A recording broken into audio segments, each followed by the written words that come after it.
दोस्तों, परमानंद कुमार का फिर से एक बार आपको मेरे इस फेसबुक और यूट्यूब चैनल पर सादर अभिनंदन है। मैं आपको एक संकल्प शक्ति की कहानी लेकर आया हूं जो बच्चों को बहुत ही प्रेरित करेगा, विद्यार्थियों को बहुत ही प्रेरित करेगा। बच्चों को अक्सर अपने माँ बाप की बात, अपने बड़े बुजुर्ग की बात अच्छी नहीं लगती है, इसलिए मैं उन बच्चों के लिए मैं कुछ प्रेरित पंक्ति, वाक्य, एक घटना से आपको प्रेरित करना चाहूंगा। जी हाँ दोस्तों, मैं परमानंद कुमार आपको ये बताना चाहता हूं कि संकल्प शक्ति में कितनी पावर है, कितनी क्षमताएं हैं, कितनी शक्ति निहित है। जिस एनर्जी को आप नहीं भांप सकते हैं, उस एनर्जी के बारे में मैं चर्चा करूंगा कि आपके मस्तिष्क के भीतर, आपके शारीरिक इंद्रियों के भीतर इतनी शक्तियां मौजूद हैं। कैसे? तो एक कहानी से शुरू करते हैं। एक लामा की कहानी है जो अपने आत्मकथा में वो लिखते हैं कि जब मैं 5 वर्ष का था।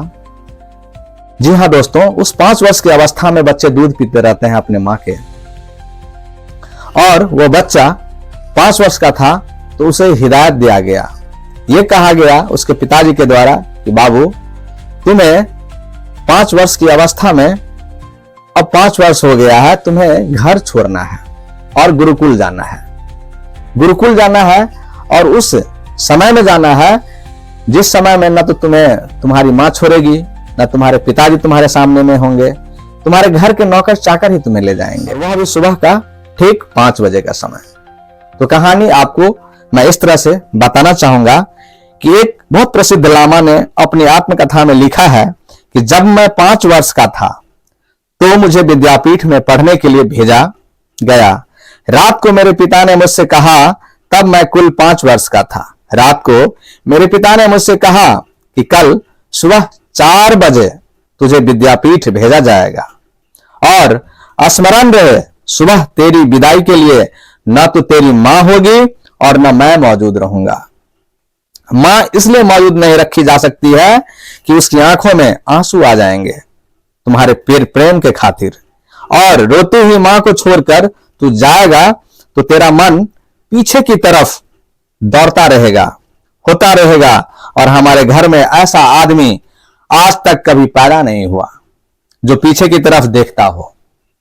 मैं इसलिए मौजूद नहीं रहूंगा कि अगर तूने एक बार भी घोड़े पर बैठकर पीछे की तरफ देख लिया तो मेरा लड़का नहीं रह जाएगा तू, फिर इस घर का दरवाजा सदैव तेरे लिए बंद हो जाएगा बेटा। नौकर तुझे विदा तो देंगे सुबह, और स्मरण रहे, घोड़े पर बैठने के बाद तुम पीछे लौटकर मत देखना। हमारे घर में अभी तक कोई ऐसा आदमी नहीं हुआ जो पीछे की तरफ लौटकर कभी देखा हो, और अगर तूने पीछे की तरफ लौटकर देखा तो समझ लेना कि इस घर से तुम्हारा कोई रिश्ता नहीं है बेटा। और ऐसा होता है कि वह 5 वर्ष का बच्चा ऐसा काम करता है। दोस्तों, आपको समझ में नहीं आएगा कि 5 वर्ष का बच्चा ऐसा कर सकता है क्या? आप विश्वास नहीं करेंगे, यह अविश्वसनीय घटना है इस धरती का। 5 वर्ष के बच्चे से ऐसी अपेक्षा, वो भी उसके पिता के आदेश पर, है ना? हैरत की बात। यहां बताना चाहूंगा कि लामा के पिता कोई गरीब नहीं थे। घोड़ा और नौकर चाकर अमीरी का प्रतीक है दोस्तों। नौकर का रहना उसकी समृद्धि का प्रमाण है। 5 वर्ष का बच्चा सुबह 4 बजे उठा दिया गया और घोड़े पर बिठा दिया गया। नौकरों ने उसे विदा कर दिया। चलते वक्त नौकर ने कहा, बेटे होशियारी से। क्यों? क्योंकि आज तक तुम्हारे परिवार में कोई पीछे मुड़कर नहीं देखा। यदि पीछे मुड़कर देखा तो तुम्हारी जिंदगी खराब हो जाएगी। तुम्हारा माँ बाप तुमको घर से धक्के देकर के इस उम्र में ही भगा देंगे, और पिता ऊपर से देखते रहते हैं कि ये लड़का पीछे तो नहीं मुड़ रहा है, इसलिए हमारी भी झूठ नहीं चलेगी। यहां पर मोड़ तक पीछे मुड़कर मत देखना। इस घर में सब बच्चे ऐसे ही विदा हुए हैं, इस घर की ऐसी ही परंपरा है, लेकिन किसी ने पीछे लौट कर नहीं देखा।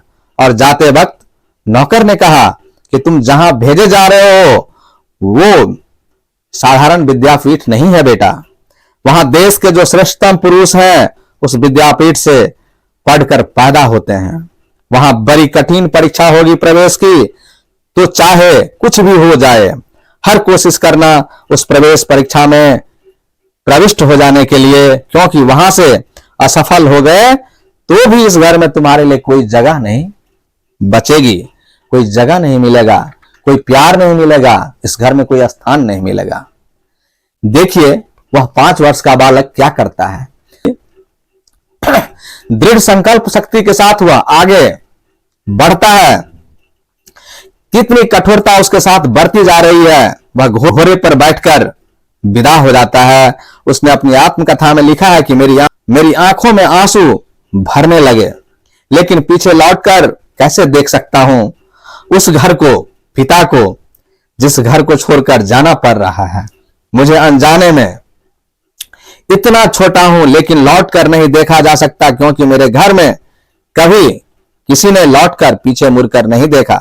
और अगर पिता ने देख लिया ऐसा करते हुए, तो फिर इस घर से सदा के लिए वंचित रह जाऊंगा। इसलिए कड़ी मेहनत, कड़ी हिम्मत रखी, दृढ़ संकल्प किया, आत्मविश्वास को जागृत किया, और उन्होंने लिखा है कि सिर्फ आगे की तरफ देखता रहा, पीछे लौट कर नहीं देखा। जी हां दोस्तों, ये होती है दृढ़ संकल्प शक्ति। और ऐसे ही दृढ़ संकल्प शक्तिवान जो कोई बच्चा होगा, वो महान आत्मा होगा, वो महान बन करके इस धरती पर, इस धरती की सेवा करेगा। यह सब प्रक्रिया, घटना, तरीका इस बच्चे के भीतर कोई चीज पैदा कर रही है। इसे समझिए। वो माँ बाप कठोर नहीं है, उस घर की परंपरा कठोर लगती होगी आपको, लेकिन वो उस बच्चे में एक ऐसा एनर्जी का प्रादुर्भाव करना चाहता है, एक ऐसा एनर्जी का सोर्स प्रस्फुटित करना चाहता है जो नदियों की तरह सदाबहार हो, नहर की तरह नहीं हो। नहर को आज देखिए, गर्मी के मौसम में बहुत सारा नहर सूख गया है, बरसात के दिनों में लबालब भरा रहेगा, लेकिन नदियों का पानी सूखता नहीं है दोस्तों। जितनी भी पतली नदी हो, छोटी नदी हो, फिर भी उसमें पानी बहते रहेगा। ये नदी की ताकत है। उसका सोर्स, उसका उद्गम स्थान इतना समृद्ध है जल से कि वो सूखता नहीं है। इस बच्चे के भीतर में भी उसके उद्गम स्थान को, उसके सोर्स ऑफ एनर्जी को, सोर्स ऑफ इम्यूनिटी को, सोर्स ऑफ पावर को बढ़ाने की कोशिश किया जा रहा है, उसे जगाने की कोशिश किया जा रहा है। या आप ऐसे समझें कि इस बच्चे का पिता उसके भीतर कोई दिव्य चीज पैदा करना चाह रहा है। इस बच्चे के भीतर कोई संकल्प जगाया जा रहा है जो उसके नाभि केंद्र को मजबूत करेगा। जी हां, मैंने पहले ही जिक्र कर दिया साहब कि पिता कठोर नहीं होता है। लगता है बच्चों को कि पिता कठोर होता है। यह पिता अनंत प्रेम से भरा हुआ होता है, और आपके हमारे सभी माता पिता भी अनंत प्रेम से ही भरे हुए दिखाई पड़ रहे हैं, जो आपको कठोरता के साथ आगे बढ़ने के लिए धक्का दे रहे हैं। कड़ी में फिर मैं आगे और बताता हूं, अपनी बात और कहता हूं कि यदि आपको सूरज की तरह चमकना है दोस्तों, सूरज की तरह बनना है, तो सूरज की भांति तपना भी होगा। नदियों से आगर पाना है तो पर्वत छोड़ निकलना भी होगा। हीरे की चमक को और तेज होने के लिए उसे और अधिक तेज धार की जरूरत पड़ती है दोस्तों। वह 5 वर्ष का बालक अब स्कूल में पहुंच गया है। 5 वर्ष का छोटा सा बच्चा, उसकी क्या सामर्थ्य और क्या हैसियत। स्कूल के प्रधान ने कहा कि यहाँ की प्रवेश परीक्षा अत्यंत कठिन है, दरवाजे पर आंख बंद करके बैठ जाओ, और जब तक मैं वापस नहीं आऊं तब तक आंख मत खोलना। सोचिए, थोड़ा सा मंथन कीजिए, चिंतन कीजिए और विचार कीजिए, चाहे कुछ भी हो जाए, यही तुम्हारी प्रवेश परीक्षा है। 5 वर्ष के बच्चे से कौन सा इंट्रेंस लिया जाएगा? इस तरह का परीक्षा लिया जा रहा है, और यह दृढ़ संकल्प शक्ति की परीक्षा है। ये छोटी मोटी परीक्षा नहीं है दोस्तों। अगर तुमने आंख खोल ली तो हम वापस लौटा देंगे, क्योंकि जिसका अपने ऊपर इतना भी भरोसा नहीं, इतना भी नियंत्रण नहीं, बल नहीं, प्रभाव नहीं, वह जीवन में कुछ भी नहीं कर सकता। वो कुछ देर तक आंख बंद किए बैठे रहा, और वह और क्या सीखेगा सकेगा। उसके सीखने का दरवाजा खत्म हो गया, बंद सा हो गया। फिर तुम उस काम के लायक नहीं रह पाओगे, ऐसा उसके गुरुजी समझाते हैं, प्रधान समझाते हैं। फिर तुम जाकर और कुछ करना। 5 वर्ष के छोटे से बच्चे को यह सब कहा जा रहा है। थोड़ा सा और आप विचार कर सकते हैं, मंथन कर सकते हैं।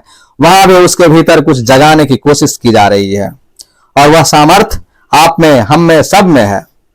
फिर भी उसे जगाने वाला आपको नहीं मिलता, और मिलता भी है तो आप उसका कदर नहीं करते हैं, उसे दुश्मन मान लेते हैं, उसकी शिकायतें करते हैं, आप उसकी बुराई करना शुरू कर देते हैं।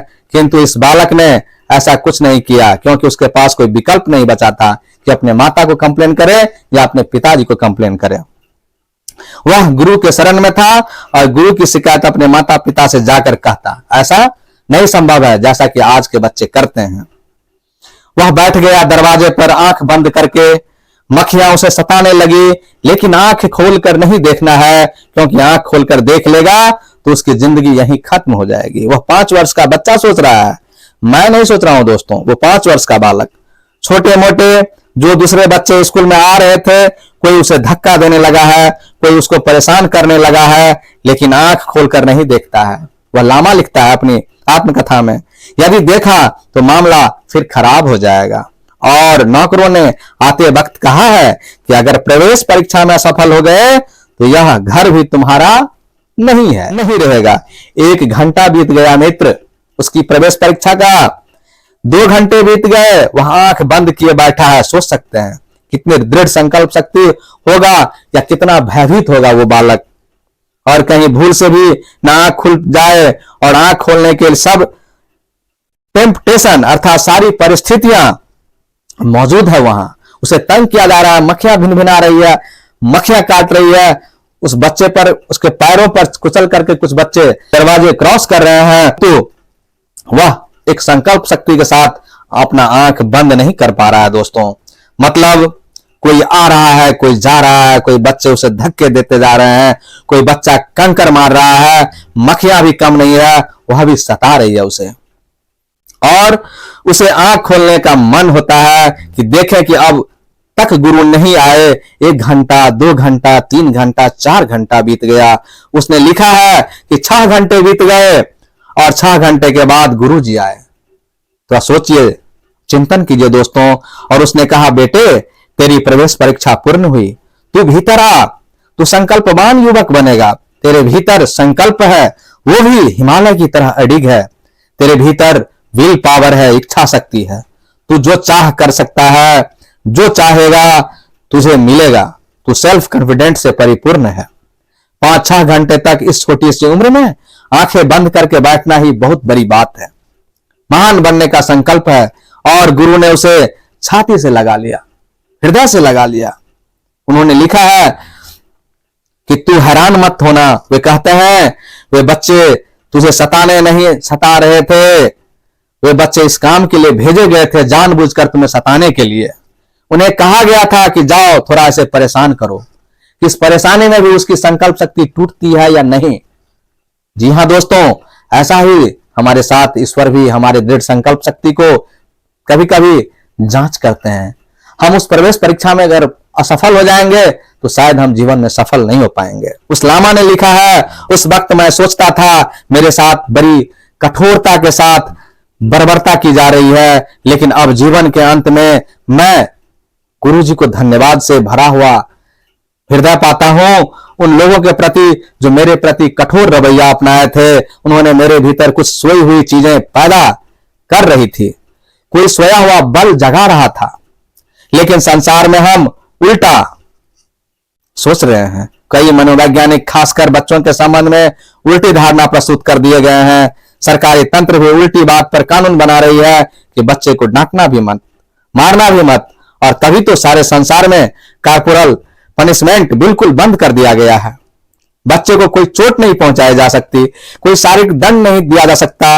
यह निहायत बेवकूफी से भरी हुई बात है दोस्तों। ये विचार लामा ने कहा था और ये विचार हम कह रहे हैं।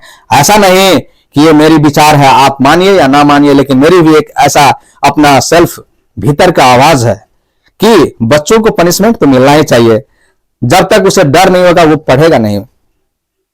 कोई शारीरिक दंड नहीं दिया जा सकता, या निहायत बेवकूफी से भरी बात है, क्योंकि जिन बच्चों को किसी तरह का दंड नहीं दिया सकता, दंड अत्यंत प्रेमपूर्ण होना था, वह शत्रुता नहीं थी बच्चों के प्रति, क्योंकि वही दंड उस बच्चों के भीतर उसकी सोई हुई शक्ति को, सोए हुए कुछ सेंटर्स को, कुछ इंद्रियों को जगाने का काम करते हैं। वही दंड कुछ ग्रंथियों का विकास करते हैं, जिसके परिणाम स्वरूप आप तेजबान बनते हैं, आप महान बनते हैं।